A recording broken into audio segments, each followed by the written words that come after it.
Let's talk more about this drone revolution and who's profiting from it. Joining us now is Ed Krajewski, Associate Editor at Reason.com. Welcome, Ed. So let's talk a little bit more about who exactly is cashing in on putting drones in our skies. Sure. I mean, like the report had just said, it's the same defense contractors that work with the Defense Department today. They're the ones who are building them, you know, north of Grenham. But there's also commercial drones available, smaller ones, obviously, for personal purchasing, and that's by a wide variety of companies that create those. But most of the drones, I think, that will be used by law enforcement once that's allowed in 2014 are likely to come from the same companies that are building the drones being used in Afghanistan and Somalia, Yemen, Pakistan, etc. Now, this drone lobby has become a very powerful lobby. So can we expect their influence to only grow? Yeah, I mean, that's the game, right? You've got when you've got a government that spends, you've got companies that want to spend money to have the government spend on them. So that's the cycle. And so exactly how many drones are we talking? How many drones can we expect to be soaring in our skies in the coming years?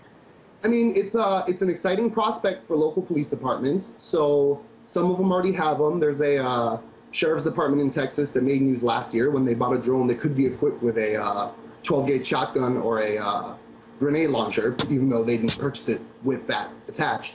And there was a drone used last year to apprehend a suspect in North Dakota, and that suspect is actually now challenging the use of a drone in his apprehension. So I think that case will end up either opening the door for more usage, or if somehow they say, well, you weren't allowed to use that, that may stymie the efforts of local police departments to use drones. But I expect that if they're allowed, everyone's going to want one. So, and not just police departments, farmers want them to count their livestock, and other private organizations are going to want them as well. And the FAA is opening up regulations to allow the commercial use of drones as well. So it does seem like this is kind of the gadget of the future that everybody wants to get their hands on. But I mean, you had mentioned the local law enforcement getting a hold of these things. I mean, what does that mean? Right now, they're kind of used more so on the border. And what happens if local law enforcement gets a hold of these things? Does that the line kind of blur between military and local law enforcement? Oh, I mean, I think the line's been blurred for the last decade. Especially with the opening of two wars in Iraq and Afghanistan, created a lot of military surplus that the federal government was more than willing to hand over to local agencies. And actually, just a few months ago, we reported on Reason that the Pentagon was suspending some of that and asking for some of the stuff back because the police departments weren't keeping track of this military-grade equipment. So, and then given the problem that the government, you know, even when they're selling guns to Mexican drug cartels with the intent of following them, they'll still lose track of them. So I think that is it is a significant worry that the police departments may not be equipped to use them. But unfortunately, I don't think that's necessarily going to stop. It's not necessarily enough to stop drones from coming to the United States. And so, well, as you had mentioned, the wars are winding down, so these drones would be used domestically. What does that mean for the average American? I mean, so right now the Border Patrol has about 9 drones that they use, along the border, and the Washington Times reported recently that they're underutilizing their drones. They only flew those drones 4,000 hours when they could have flown them 10,000. The program's cost about $240 million since 2004, and they're ordering a 10th drone, even though they don't know how to use the 9th drone.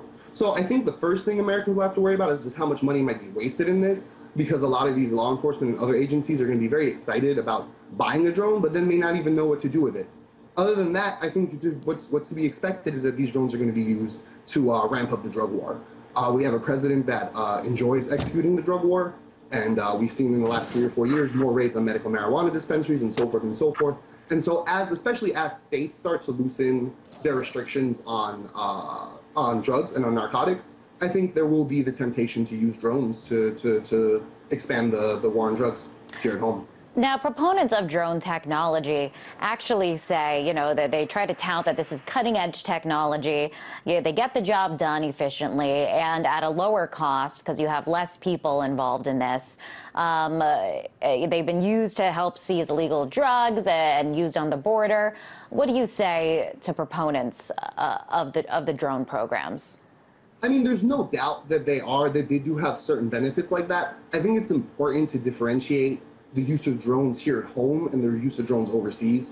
Overseas drones do have those benefits of being more efficient, of being less costly, and of being more precise. The problem with the United States using drones overseas today is not so much a problem with the technology, it's the fact that the president is waging this war on his own. The New York Times reported a couple weeks ago that for due process for these targets of drone strikes is basically just the president deciding and his people deciding that that someone belongs on a kill list. You know, when you have David Axelrod showing up to Terror Thursdays or Terror Tuesdays, what they called it, that's a problem. But the problem's not with the technology itself. The technology can actually save the Defense Department money, make national security cheaper, and make wars more efficient.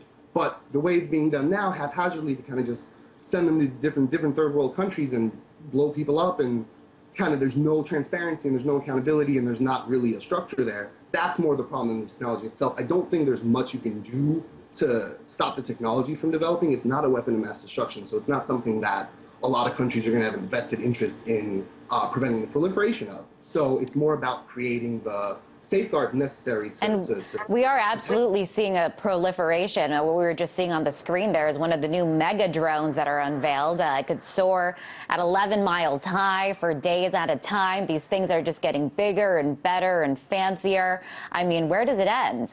I mean, they're getting smaller too. I think the trend is going to be towards smaller drones. They have the drones now. They're saying that are the size of insects and will be able to connect DNA and kind of do much more extensive spying than is possible with the bigger drones. Soldiers are being equipped with drones called switchblades, which can fit in a backpack and can be used right out in the battlefield.